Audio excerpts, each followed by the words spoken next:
magacayga waxa waaye Mayran Cumar. Aniga waxaan weligay jeclaa inaan barto diyaaradaha, balse markaan imid wadankan Mareykanka anoo aad ugu hameynaya oo ugu hanweyn ayaa waxaan kusoo beegmay waqtigii diyaaradihii weerarka ay dhaceen oo ay kusoo dhaceen 9/11. kadib waxyaabo kale ayaan iska bartay, laakiin riyadaydii weli qalbigan ku haystay. kadib waxaa dhacday inaan aaday Sacuudiga, ayaa waxaan arkay dumarkii muslimka ahaa, gabdhihii oo sida halkan Mareykanka ama meelaha kale aan gaari wadi karin, anna aan ahaa qof laysan haysta oo gaari awooday inaan ka haysto.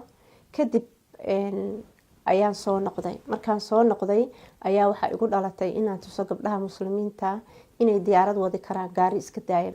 diyaaradaha nooca aan kaxeeyo waxa weeyaan diyaaradaha la dhaho jetka ama single engine-ka oo aanan ahayn kuwa rakaabka ama commercial pilot-ka. barashada baarashuudka waxaa igu kalifay in habeenada kamida anoo program daawanayo oo baan waxaan arkay nin isagoo awoodo inuu badbaadiyo dadkii haddana la dhintay. marka aniga niyadeeda waxaan iska iri waxaa fiicnaan lahayd inuu qof walba barto baarashuudka.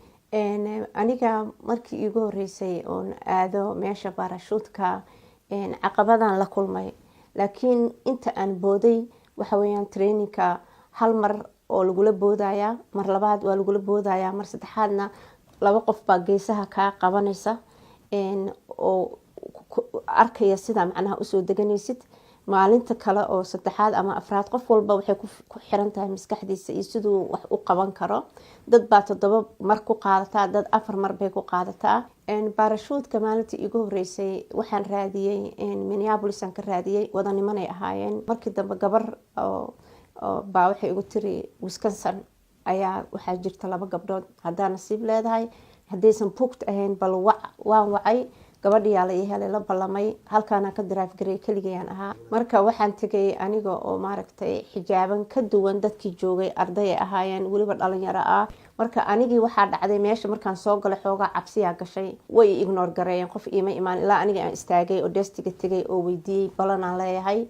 kadib waxa ay isweydiiyeen, inta isfiiriyeen, adiga ma rabto mise waxaa la socotaa ninkaas walaalka ah ama aabaha ama ku qaba. macnaha waxay ku daniyeen inuu ninkaas ila socdo maadaama ninku Middle East yahay, magacana uu Maxamed ku jiray oo markay qorayeen. aniga waxaan ula soo baxay private certificate-ka, private pilot certificate-kaygii. markaasay farxeen, macnaha way bedeleen moodkii ay ku jireen oo xoogaa cabsida ahaa, aad bay u farxeen.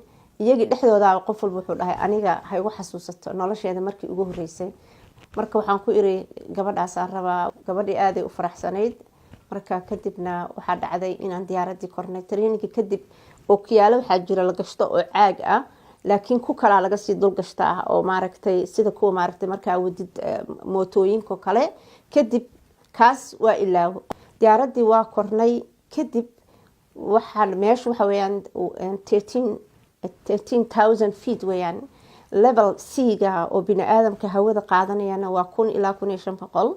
marka hawadii ayaa maxaytood iga dhuntay. markaan soo boodnay waan dareemay hawo ma lahayn, bahalkiina ima xirnayn, laakiin gabadha way caawisay. marka saas dhahay ku jirtay, sidii waan keenay, laakiin hawadii xoogaa dhib igu noqotay. kadib markay aragtayna horey ka baarashuudkii ka furtay ilaa aan markaas soo degnay. markaan soo degnay weydiiyeen, waxaan ku iri ma istusin inaan xoogaa waa isgijiyey. Soomaali, we are bright people, so Soomaali ahaan waxbana ma jiraan dhahay, laakiin anana is ogaa. waxaan ku iri waa sameynaya. waxaa jira caqabado iga hor istaagsan inaan commercial pilot-ka barto, taasoo ah lacagta 100,000 ah.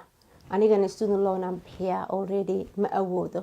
laakiin ninka wuxuu ahaa nin aad u aqli badan, fahansana culture-ka Soomaalida.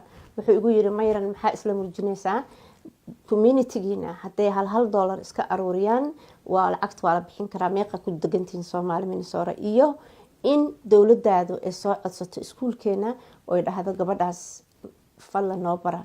marka wadankaygana waa ku hanweynahay inaan maalin tago oo diyaarad aan ka wado siba commercial-ka rakaabka.